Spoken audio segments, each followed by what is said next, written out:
Hello and welcome to Dice and Demons. I'm Emma, and in this video I want to take a look at some products that have been sent to me by a company called Warfactor. And they predominantly have sort of three different products. They make base adapters for increasing the size of your miniature's base, and they have some magnetic movement trays and also some rounded magnetic sort of steel coins that you can put your miniatures on who are on, a square base on a rounded base and then switch back and forth between game systems. So they reached out to me and asked if they could send me some stuff for me to take a look at. And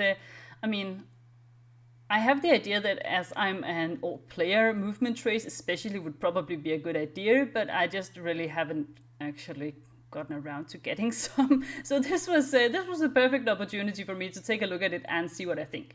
So I start out by taking a look at the Thunder trays, which is the name for the movement trays. And they come in a box with 4 trays in each, and each tray can then have room for up to 5 models, as you can see here.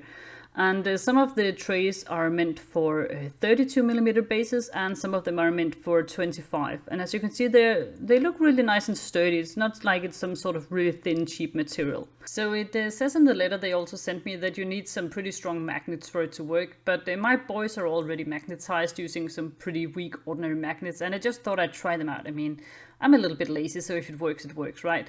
And you can definitely move it around, but you can't lift it up, which is sort of the whole idea behind these movement trays. So I guess I'll actually have to magnetize them properly to really give it, to really be able to give it a proper review.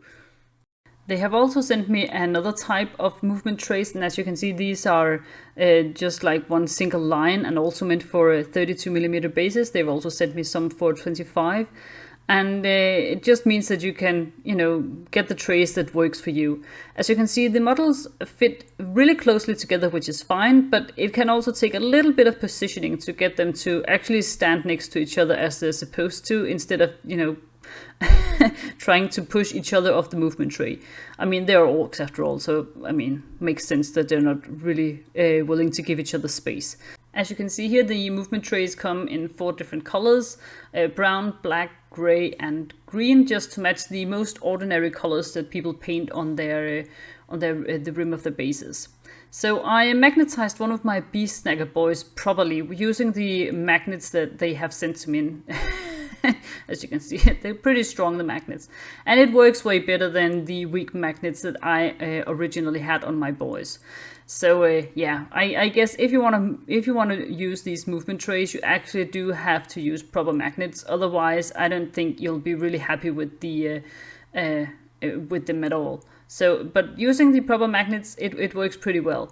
You still have to lift them up a little bit carefully, because if you sort of tilt the model or the movement tray, they will slide off. So, I mean, I wouldn't transport them like this, from one table to another, and without being a little bit afraid of some of the models actually falling to the floor if I tilted my hand. But still.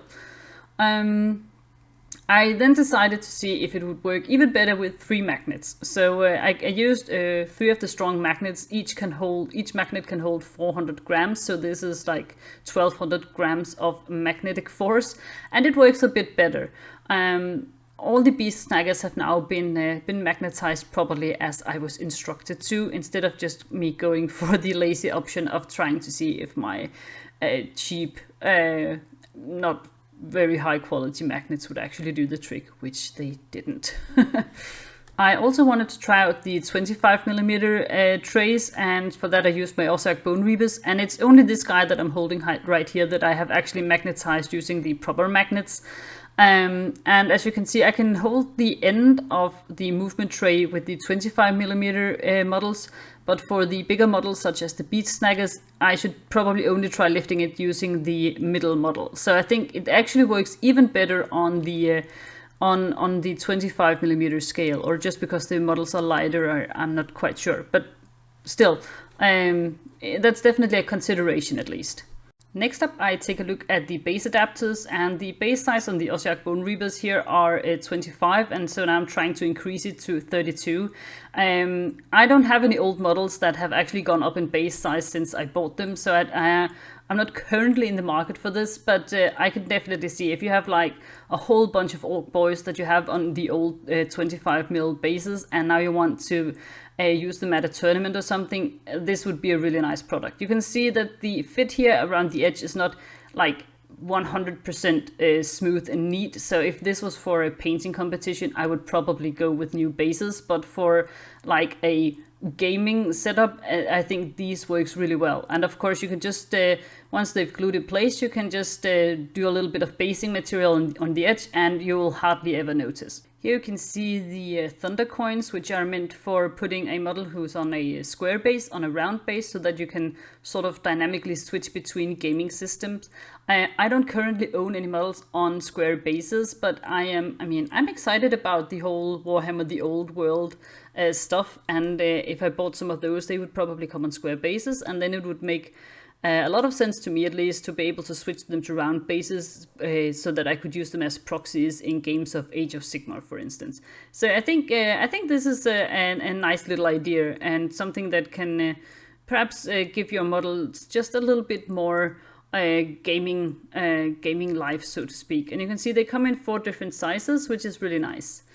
And I mean, I'm childish, I know, but the whole idea of the line dancing orcs and skellies, I just had way too much fun with it. I'm sorry. I'll stop now. So here you can see a whole bunch of the movement trays that I was sent by Warfactor, and I think I have enough movement trays now actually to be able to field perhaps even an entire orc army for an apocalypse game or something, which is really nice. So that was really cool. I want to hear your thoughts and ideas in the comment section below. Do you have any experience using these movement trays or other similar products? Let me know, and hopefully we can give each other great ideas as to how we move our horde armies around the table before our opponents actually fall asleep. If you want to check out Warfactor, I will leave a link to their website in the show notes. And I just want to say thank you so much to them for sending me all this stuff. I'm really looking forward to trying it out. As always, if you've enjoyed this video, I hope you will consider leaving a like and subscribing to my channel. Thank you so much for watching, and I'll see you next time. Bye.